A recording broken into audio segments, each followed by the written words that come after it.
बार जब मैं अमेठी आई तो शायद मैं 10 साल की थी। मुझे याद है चुपचाप से उनके पीछे बैठती थी, वो जीप चलाते थे, हम लोग राहुल और मैं पीछे बैठ के एक दूसरे के नोक-झोंक यूं कर करके देखते थे कि पिताजी क्या कर रहे हैं, किस तरह से लोगों से मिल रहे हैं, प्यार से मिल रहे हैं, लोग उनको कैसे मिल रहे हैं। तो एकदम जो पहली सीख मुझे मिली कि एक नेता और जनता के बीच में कैसा रिश्ता होना चाहिए, तो उस उम्र में अपने पिताजी से मिली। आप सब जानते हैं मेरे पिताजी एक बहुत नेक इंसान थे, दिल बहुत साफ था, ईमानदार थे और बहुत हिम्मत वाले थे। जैसे जैसे मैं बड़ी हुई कभी कभी उनके चुनाव के प्रचार के लिए यहाँ आ जाती थी। पहली बार जब मैं 20-25 दिनों के लिए यहाँ आई तो अपनी माता जी के साथ उनके प्रचार में आई और यहाँ का तारपुर का जो गेस्ट हाउस था वहां पे हम लोग रहते थे। उस समय कुछ सारा साधन नहीं थे, प्रचार भी अलग तरह से होता था, गांव गांव जाते थे, मैं माता जी के पीछे पीछे जाती थी। पिताजी चुनाव जीते, प्रधानमंत्री उस समय थे, अमेठी के लिए जितने काम कर पाए उन्होंने किए। यहाँ पे बड़े बड़े उद्योग खोले, सड़कें बनाई, उस समय इंडिया मार्क 1 होता था, हर जगह इंडिया मार्क 1 लगवाया, जहाँ रास्ता नहीं था रास्ता बनवाया, जहाँ सड़क थी खड़िंजा लगवाया, खड़िंजे पे पक्का किया।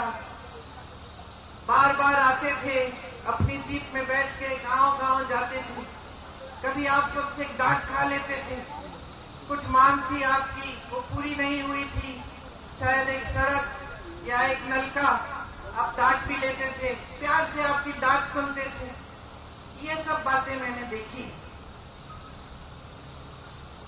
कुछ समय बाद जब वो चुनाव, देश का जो चुनाव है वो हारे, यहां से तो जीते ही थे, तो उनके ऊपर काफी मतलब उनकी सुरक्षा की काफी ये संदेह था कि कोई कुछ करेगा उनको।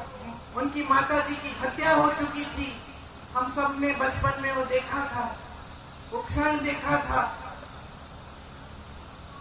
अब मैं 17-18 साल की थी, पिताजी के लिए प्रचार किया था। पिताजी जो बड़ा चुनाव है वो हार गए, लेकिन अमेठी से फिर भी जीते थे।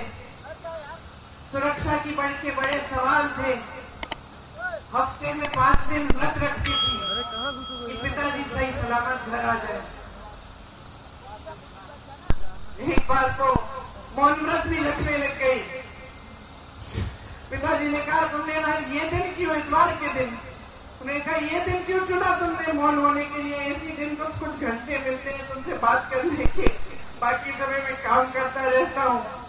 पिताजी ने हारने के बाद मेरे ख्याल से 2 या 3 गुना काम किया होगा जितना उन्होंने जीतने के समय किया। जनता के बीच जाते थे, सद्भावना यात्रा की, रात के 4:30 बजे तक 3 बजे तक काम करते थे। मैं तब तक नहीं सोती थी जब तक उनकी चप्पल की आवाज मेरे कमरे के बाहर से गुजरती थी। मुझे सुनाई देता था कि पिताजी घर आ गए, तब नींद आती थी, घबराहट होती थी कि कोई कुछ कर ना दे। 2 साल बाद 1991 में एक फोन आया, किसी ने कहा कि पिताजी को कुछ हो गया है, पता करो। चुनाव प्रचार में गए थे, रात के शायद 10:30 या 11 बजे थे। मैं एकदम समझ गई कि कुछ बहुत बुरा हुआ है और अपनी माँ को बताने का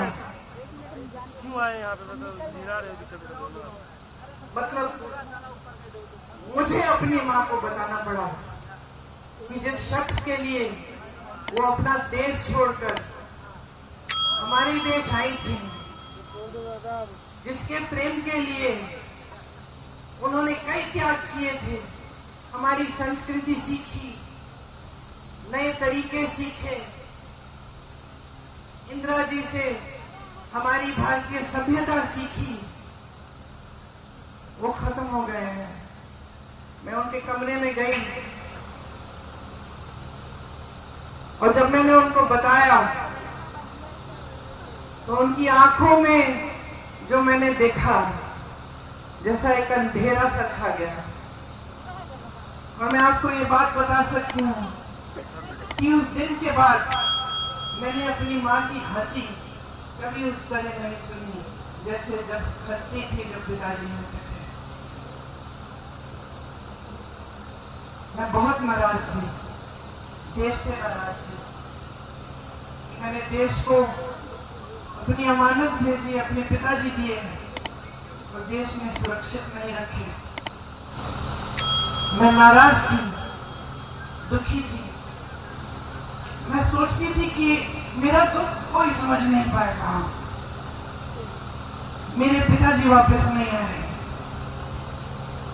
टुकड़ों में खून से लथपथ एक झंडे में लपेटे हुए उनके शरीर के टुकड़े में घर लगी मेरी टूटी हुई माँ सालों के लिए ठीक नहीं हुई। उन्होंने पहले ही इंदिरा जी की हत्या का सदमा देखा था, अब अपने पति को खो डाली। बहुत दिनों के लिए खाती नहीं थी, सिर्फ नींबू पानी पीती थी, 2-4 गिलास, मुश्किल से जबरदस्ती करके खिलाती थी। बाहर नहीं जाती थी, किसी से बातचीत नहीं करती थी। 7 सालों के लिए घर के अंदर ही रही, ज्यादा बाहर गई नहीं, उस सदमे से बाहर निकल नहीं पाई।